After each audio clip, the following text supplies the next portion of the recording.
Jens Tezarina Sianturi dengan NIM 1902016036 dari Program Studi Ilmu Administrasi Publik 2019. Di sini saya akan menjelaskan tentang tim kerja dan apa sih perbedaan tim kerja dengan kelompok kerja.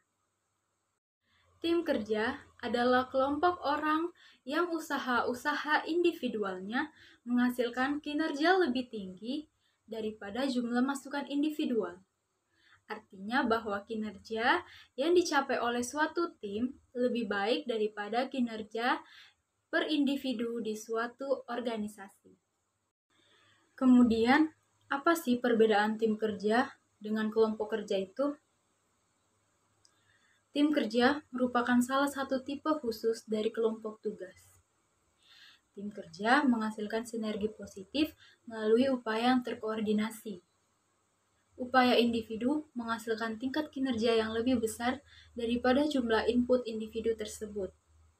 Sedangkan kelompok kerja atau work group adalah kelompok yang berinteraksi terutama untuk berbagi informasi dan membuat keputusan untuk membantu setiap individu tampil di dalam wilayah tanggung jawabnya.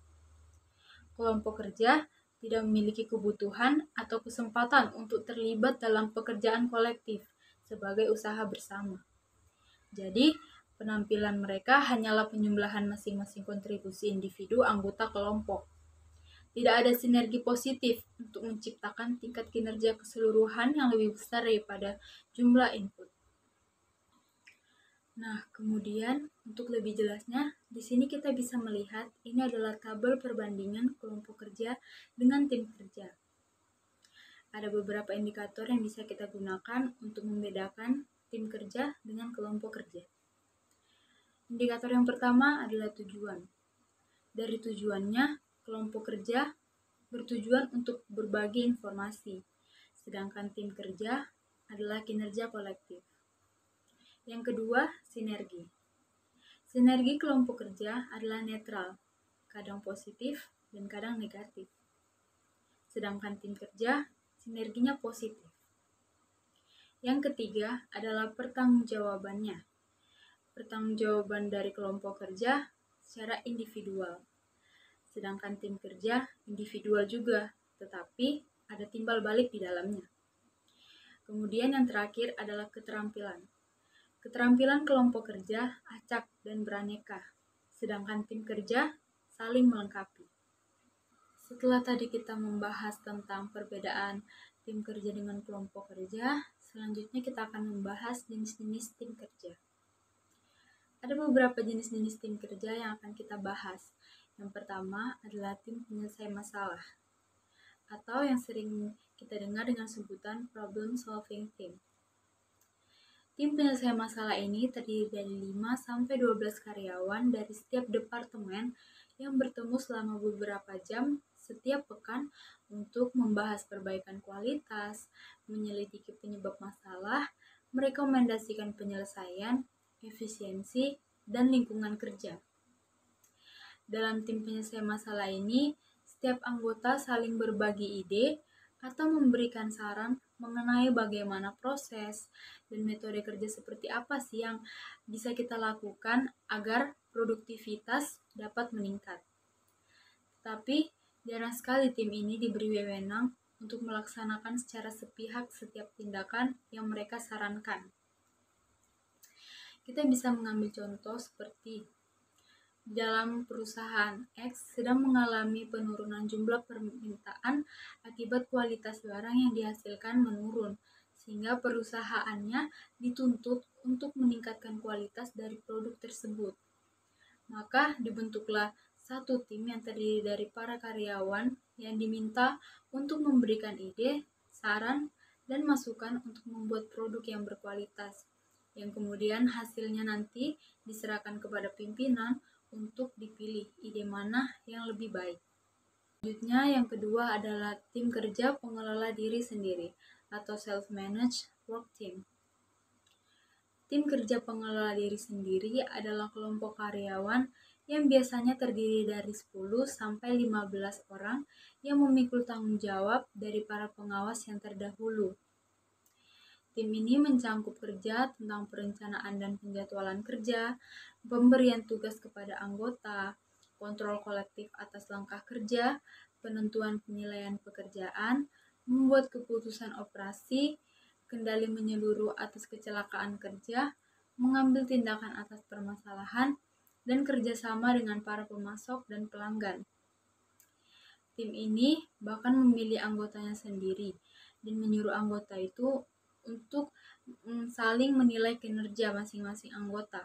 Akibatnya, posisi pengawas menjadi tidak begitu penting dan bahkan mungkin akan dihilangkan. Contohnya saja, di rumah makan yang memiliki cabang di beberapa daerah. Setiap cabangnya memiliki satu manajer yang mengelola dan mengontrol cabang masing-masing. Pemilik utama rumah makan tersebut akan mengontrol setiap manajer dan mengelola cabang di daerah masing-masing. Selanjutnya, yang ketiga adalah tim lintas fungsional atau cross-functional team. Tim lintas fungsional adalah karyawan yang berasal dari tingkat hierarki yang sama, tetapi dari berbagai bidang pekerjaan yang berbeda. Tim ini dibuat dengan tujuan untuk meningkatkan komunikasi dan penelusuran catatan kerja yang akan membawa pada peningkatan produktivitas dan kepuasan pelanggan atau klien.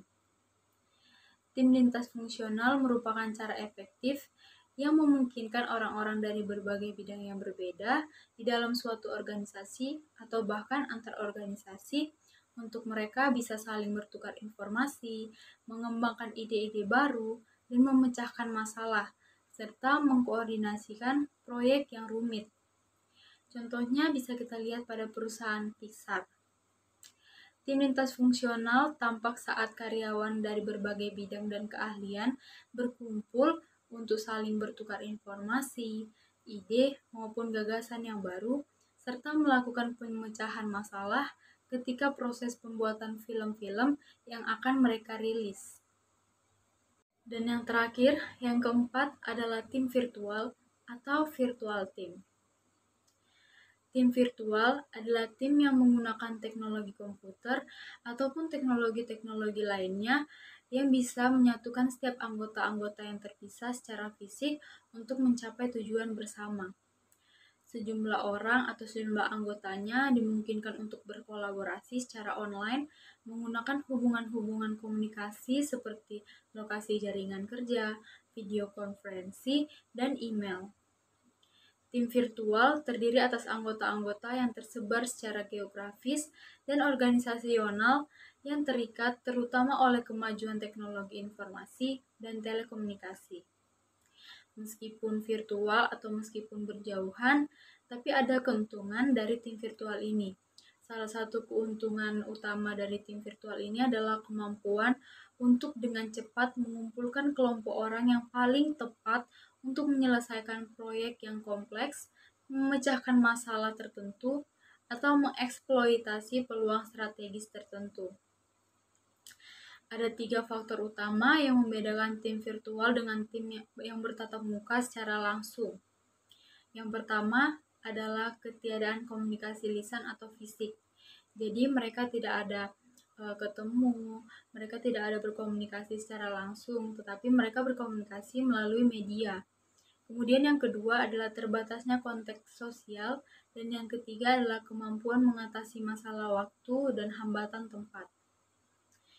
Tetapi tim virtual ini juga menderita kekurangan laporan sosial yang manusiawi akibat interaksi langsung yang kecil di antara para anggotanya. Contohnya bisa kita ambil adalah perusahaan yang merakit kartu kredit, di mana 3.000 karyawannya berasal dari seluruh penjuru dunia untuk bekerja sama mendesain proyek, merencanakan pemasaran, dan membuat presentasi penjualan. Itu adalah penjelasan tentang jenis-jenis tim kerja. Selanjutnya adalah peran tim kerja. Peran tim kerja ada 9. Yang pertama adalah pencipta atau pembaru, memulai ide kreatif. Orang-orang yang termasuk dalam pencipta dan pembaru ini adalah orang-orang yang mempunyai daya imajinasi yang tinggi dalam memprakarsai sebuah gagasan atau konsep. Orang-orang seperti ini biasanya memiliki ciri-ciri seperti tidak bergantung pada orang lain, suka bekerja sendiri, memiliki cara dan gaya kerja menurut mereka sendiri, serta pengaturan waktunya menurut mereka sendiri juga. Yang kedua adalah promotor, senang mengambil gagasan baru. Orang-orang yang termasuk dalam kelompok promotor ini senang mengambil gagasan baru dan memperjuangkan kasus, serta mampu menemukan sumber daya untuk mempromosikan gagasannya. Kelemahan dari orang-orang ini adalah kadang mereka suka tidak sabar dalam mengendalikan keterampilan untuk memastikan bahwa gagasannya benar-benar ditindaklanjuti secara rinci. Kemudian yang ketiga adalah penaksir atau penilai, mempunyai keterampilan analisis yang kuat. Jadi individu-individu di dalam tim ini mempunyai keterampilan analisis yang kuat. Maka dari itu, sebaiknya mereka diberi kesempatan untuk mengevaluasi dan menganalisis suatu hal sebelum mengambil keputusan. Yang keempat adalah pengorganisasi, menyediakan struktur. Individu-individu di dalamnya memiliki kemampuan yang sangat baik dalam menyusun prosedur operasi untuk mengubah gagasan menjadi kenyataan dan menyelesaikan masalah. Mereka memiliki tugas seperti menentukan tujuan, menetapkan rencana, mengorganisasi orang-orang, dan menegakkan sistem untuk menjamin dipatuhinya tenggat waktu atau deadline. Yang kelima adalah penghasil atau penyimpul, memberikan arahan dan tindak lanjut. Tim ini peduli pada hasil. Peran mereka memfokuskan pada ditaatinya batas waktu dan memastikan bahwa semua komitmen ditindaklanjuti. Mereka bangga dengan hasil yang teratur dan sesuai standar. Yang keenam adalah pengontrol, meneliti rincian dan memberlakukan aturan. Mereka sangat memperdulikan penegakan dan penguatan aturan dan prosedur. Mereka menguji setiap rincian dan memastikan agar terhindar dari ketidaktepatan. Mereka memeriksa semua fakta dan angka karena mereka menginginkan semua hal lengkap dan sempurna. Yang ketujuh, pemelihara, melawan persaingan eksternal. Mereka memiliki peran penting karena memberikan kemantapan di dalam sebuah tim. Mereka membela tim ketika menghadapi orang luar atau adanya respon-respon dari luar. Yang kedelapan adalah penasehat, mendorong pencarian informasi lebih lanjut. Penasehat adalah individu yang mendengarkan dengan baik dan cenderung tidak menekankan titik pandangnya kepada orang lain. Mereka akan berusaha mencari informasi sebanyak mungkin, menggali informasi dari manapun sebelum mengambil keputusan. Dan yang kesembilan, yang terakhir adalah penghubung, koordinasi, dan menyatukan. Mereka memahami semua pandangan dan biasanya akan mencoba memahami semua pandangan yang ada. Mereka bertindak sebagai koordinator dan integrator. Mereka di sini sifatnya netral karena mereka akan menyatukan pandangan-pandangan yang ada dan mengambil kesimpulan. Dan yang terakhir dari materi tim kerja ini adalah tim dan keanekaragaman tenaga kerja. Bagaimana keuntungannya dan bagaimana kerugiannya dari keanekaragaman tersebut. Keuntungannya, yang pertama, perspektif yang beraneka ragam. Yang kedua, terbuka untuk ide baru. Yang ketiga, interpretasi ganda. Yang keempat, meningkatnya kreativitas. Yang kelima, meningkatnya fleksibilitas. Dan yang keenam adalah meningkatnya keahlian. Dan kerugiannya, yang pertama adalah ambiguitas. Yang kedua, kompleksitas. Yang ketiga, kekacauan. Yang keempat, salah paham. Yang kelima, sulit menemukan kesesuaian. Dan yang keenam, sulit menyetujui tindakan khusus. Sekian presentasi dari saya mengenai materi tentang tim kerja. Mohon maaf bila ada kesalahan dan kekurangan. Terima kasih.